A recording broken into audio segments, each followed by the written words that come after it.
Welcome back to AutoMobility Store News. I am your host, Gregory Johnson. Is your cat secretly plotting your demise?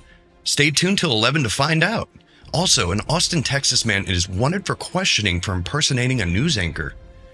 And lately, I'm so sorry, hang tight. My producer's in my ear. Apparently we have some breaking news. Yes, Pride Mobility is introducing its newest generation Baja Wrangler 2 mobility scooter. Yes, you heard that right. I'm also being told that this is now proudly made here in America.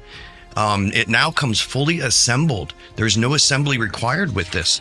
What else do we have here? So, oh my goodness, offering 5 new color options, including Orange Crush. We have Green Machine, True Blue, White Camo, and a Black Camo. Let's take a look at this information sheet that I just got from my producer. Okay, so here it is, proudly made in America. Unbelievable. Here are your new colors, the Black Camo, White Camo, Orange Crush, Green Machine, and True Blue.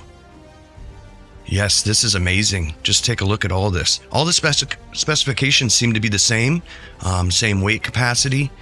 But again, this comes fully assembled and proudly made here in America. Unbelievable. You heard it first with AutoMobility Store News, your trusted source for mobility independence.